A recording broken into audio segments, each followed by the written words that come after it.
Hi folks, it's been a while since I have done a video, so I decided I should probably come on here and do an update on what's going on. I have been working on things, I'm just not making a lot of progress. You know, there's a stage in every project where you either kind of have to lighten up or take a break. I think I hit that a few weeks ago. Had a lot of stuff to do around the house. Still cleaning up after the ice storm, doing some yard work, taking care of other projects, changing oil, fixing engines, that kind of stuff. So I'm back in here today, and the spot that I am sort of stuck in, I'm not really stuck, I've just paused here for a while, is gluing the bottom to the stringers and getting the transom in place and doing that. And that's pretty critical work, getting everything lined up and square and in good place. I still, I don't know why, but I'm still struggling with transom design. So I've since determined that I'm going with the Euro style swim step.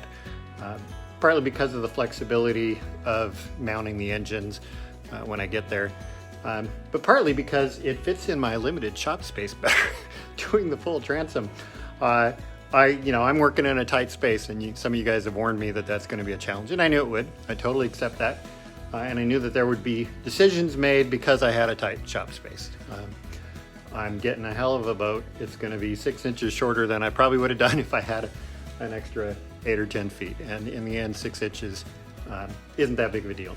So I continue my work. So I think what's next on the agenda, and I'm not going to document it because it's just a lot of twiddling around, is measuring things to make sure the bottom is square to the stringers, that the stem the stem lines up really well. I think I've got that carved down, and it's not the prettiest job in the world, but it'll be accurate, and the epoxy will make it good, making sure that stem beds into the bottom correctly.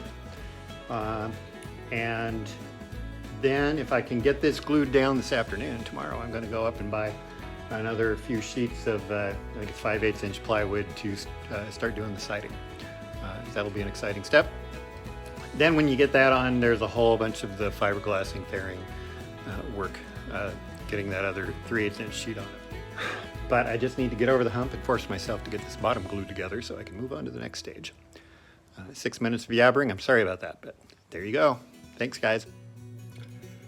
So here's some other shots of the hull at this point. Right now I've just got the bottom sitting on the stringers. They seem to line up really well. There's a little bit of a gap here because the bottom ended up being curing a little bit flat on the back, but that'll fasten down, that'll flex in real easy. I've got the front lined up, I've got the stringers snugged up to the bow. See a little bit more of the fit up here. A little bit of gap in there, but as I get ready to glue it in, that should be fine.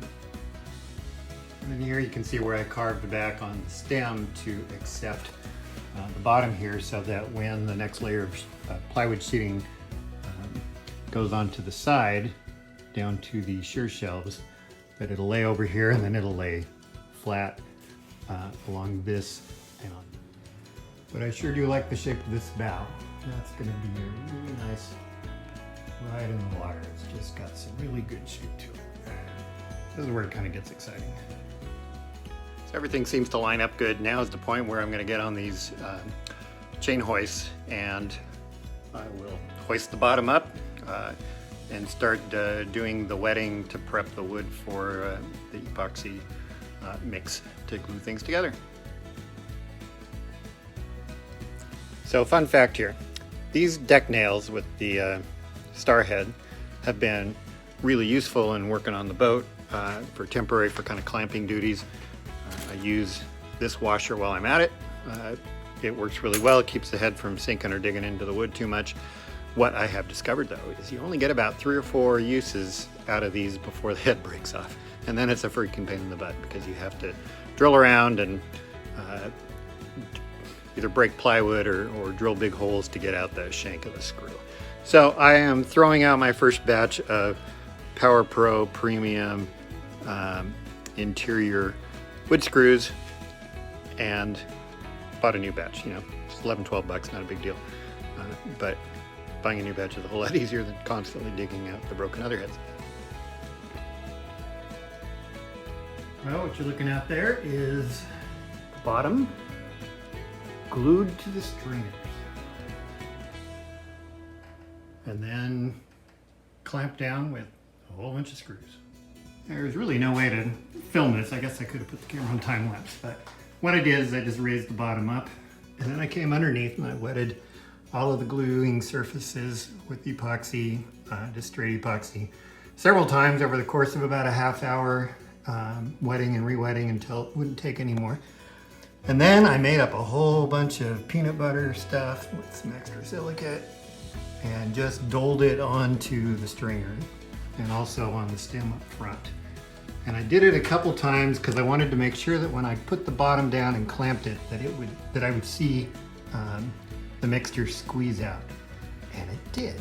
I put in just enough. It didn't glob out, but enough came out that I was able to go over it with a little squeegee and fill in any of the gaps where there weren't some. And I've got a nice bead and everything looks good.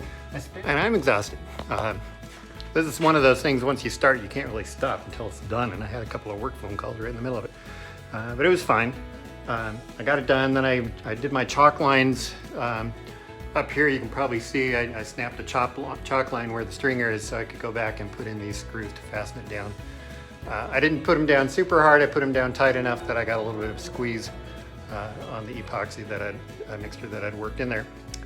My problem is that since I don't have a lot of room in here, I had to do a lot of crawling over this stuff.